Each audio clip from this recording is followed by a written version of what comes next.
Are we live? We're live. What is up, guys? I have a really important message to share with you today. And it's it's interesting. It's a lesson that I was taught about a year and a half ago or so maybe. And it came back up today. So I really wanted to share with you guys. And what that means to me is, so, hey everybody that's jumping on, by the way, hi, hope you guys are having an awesome day. People are too lazy to get a back job. I mean, yeah, I guess, Craig, some people are. What I want to say about getting job offers is, so when I first decided to start my own business, I had started my own business while I still had a full-time job. When I found myself in the position where I was committing to running my own business full-time and not working for someone else anymore, I was struggling. Like, obviously it's not easy. It's not easy to work for yourself full-time. It's not easy to create a business from the ground up by yourself, that sort of thing. So about, I don't know, 3 or 4 months in, I was kind of struggling. I was feeling a little like uneasy about the whole situation.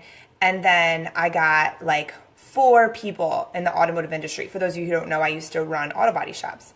I had like 4 people in the automotive industry reach out to me and say, hey, we have this position. We really want you to come run our shop. Like big businesses, like big shops, guys that I had talked to in the past. But it just never worked out, kind of thing, job related. I had another job, that sort of thing. So when that happened to me, I sat there for a minute and I was like, no. Like, I don't want to go work for someone else again. I don't want to do that. And that was the moment that I burnt all the ships. Meaning, I had no second. I really realized in my head that there was no plan B. Like, I'm committed to this and I'm going to make this work. And I can guarantee you that in 5 years from now, I'll still be doing what I'm doing now. Probably at a different capacity, obviously, but I'm not going to be going back and working in the automotive industry. Or for anybody else really, again, like it's just not in the cards for me. And I know that. And so at that moment, I burnt the ships. I said no to these offers, even though I wasn't really making any money in my own company. I said no to me having a solid, guaranteed paycheck from somebody else because I was committed to making this work.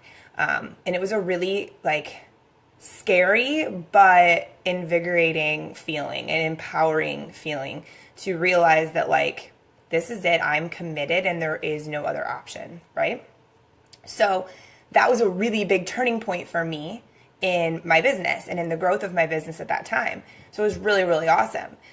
So here I sit, a year and a half later, and I have been switching things in my business again, kind of making some tweaks, changing the level of people that I'm working with, the type of things that I'm offering, pretty much not following any rules at all in my company because I don't have to, and I want to make my own rules and do whatever I want. So that's what I've been doing.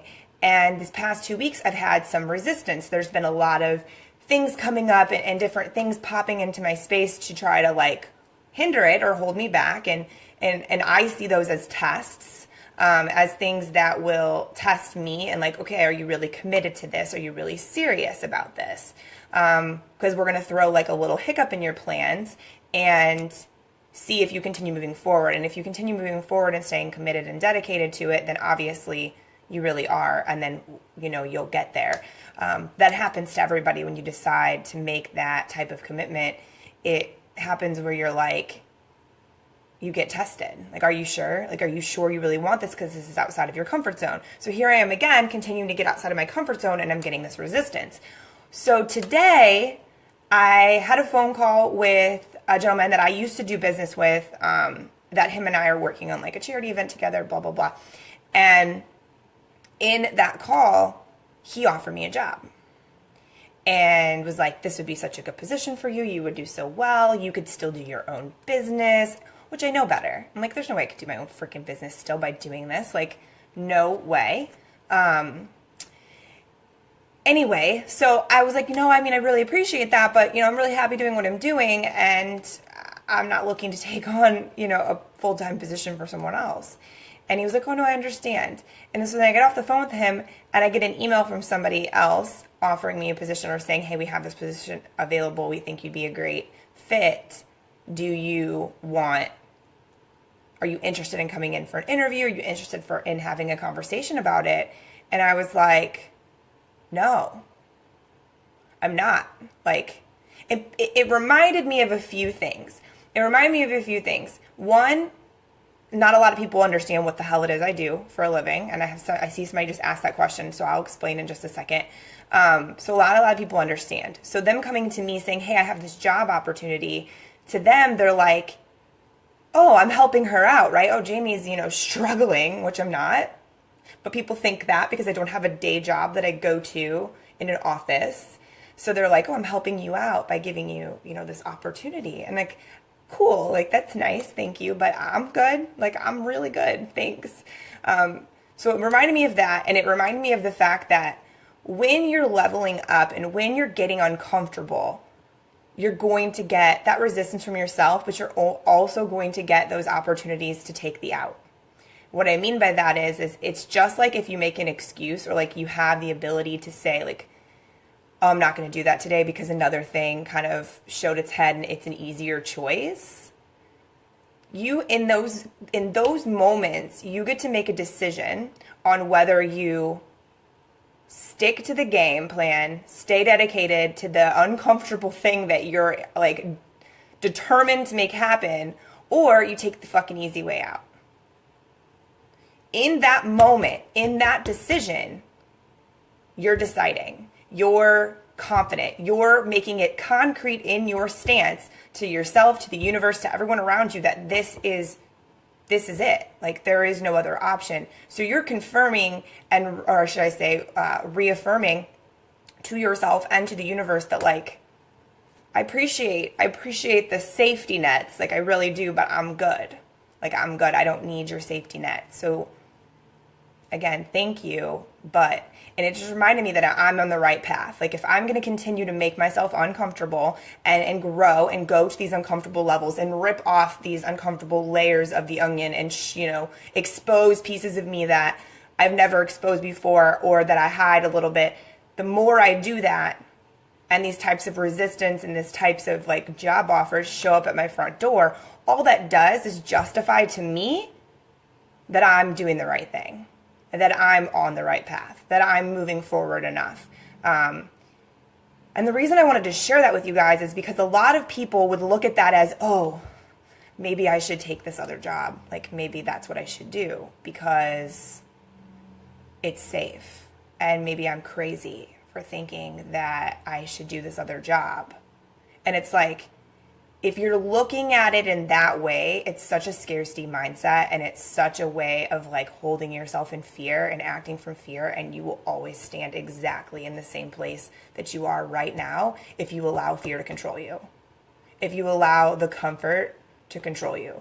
And if you're okay with where you're at right now, more power to you, cheers to you. I'm not saying that you have to be unhappy in the spot that you're in. That's not what I'm getting at. But for those of you who are not very happy with where you're at, or you're not satisfied with the moment or the place that you're standing in right now, like, all of these things that we're talking about or that I'm saying here are situations that present themselves in a way that will allow you to make that split decision. Either you make the decision for the easy way and you stay where you're at, or you make the decision to continue pushing into the uncomfortable, scary, make you want to throw up places that you're going.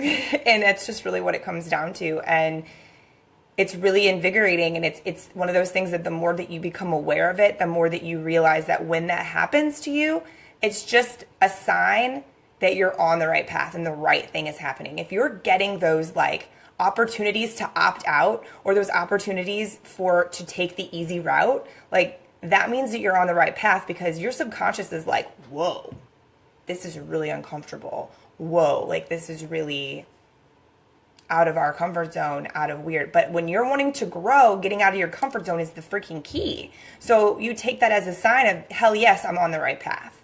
So that's what I wanted to share with you guys today. Like, it really, really was just like, I got off the phone, I got that email, and I was like, that's pretty fun. Thank you, universe, for reminding me that I am on the right path. And thank you for allowing me the opportunity to not give in to these super easy ways out, so I can continue to stay committed to my plan and to my goals. Hold on, I had a couple of questions up here. Shannon, not and have time for everything else you have going on. No joke, right? When people are like, oh, you could do this job too. I'm like, no, not really. Hey, Mike. Rachel, when you go for it, you just go for it. Never look back. You can't look back, because if you look back, you're always going to second guess. You're not going to be happy in the place that you're standing in. It's never good. Never good. You have to commit. And that's the way that, like, I try to explain to people, like, how do you do it? I'm like, there's no pill. Like, there's no magic pill to just taking a chance. Like, you just have to do it and make a commitment that you're going to make it work. Like, you have no choice but to make it work. And so when you back yourself in a corner, which is kind of what I did at one point, I backed myself in a corner where the only option I had was to make this business work. And I'm still in a position right now where the only option I have is to make this business work.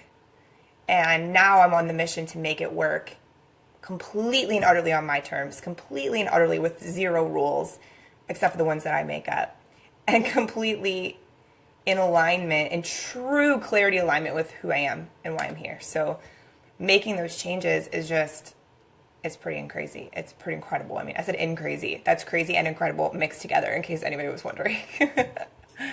Scott, great message. Oh yeah, good. I'm glad that offers some confirmation for you in summer. Good. I'm glad that that's what you needed to hear. Yay. So somebody asked a minute ago what kind of a business I run. So I have a consulting coaching business. So what I do is help people in a couple different ways. I'm a project manager, and to help people with running their businesses smoother. I only do that for a very, very small amount of people because it's time consuming. But the main part of my business is coaching and consulting. So I help people become more productive by taking control of every aspect of their life. Not only to be more productive, but to actually have the balance and enjoy their life and give the attention that's necessary to all parts of life to make it full, to make it fulfilling, to make you happier, less stress, those types of things. There's a lot of accountability there. There's a lot of planning. There's a lot of getting really, really clear on what the hell is actually going on in your life right now anyways. We remove all the bullshit, remove all the excuses, and really move forward. And my clients get really amazing results, which is really cool. Not only in their businesses, but in their family, which is my favorite part, and in their personal lives. It's cool to watch somebody's business grow. So cool to watch somebody's business grow. But it's even better to watch the changes they make in their business affect their family and their personal life in a positive way. Like, that's what makes my heart happy. So that's what kind of a business I run. I also do group coaching and just random little, I'll throw out trainings and stuff like that, but it's mainly around control, mindset, productivity, and being proactive. So there's that answer. Shannon, and you are amazing at it again. My family thanks you. Shannon, that makes me so excited. I don't know if you guys saw, but a while back, I guess last week, Shannon wrote a blog post about how getting clear with her schedule really affected and changed things with her entire family and her day, which was really, really cool. And that was like, made my heart want to like explode out of my chest. It was so good. It made me so happy. But all right, guys, thank you so much for watching. A couple of you just jumped on. I suggest watching the whole video, watching it over, because it was a pretty good message, and it's definitely a reminder that a lot of times we all need, and it's something that we don't always give ourselves. So if it resonated with you, I'm glad. Give it a thumbs up. I appreciate that. It always makes me happy to see little hearts jumping around. And I'll talk to you guys all soon. Have an amazing day. Bye.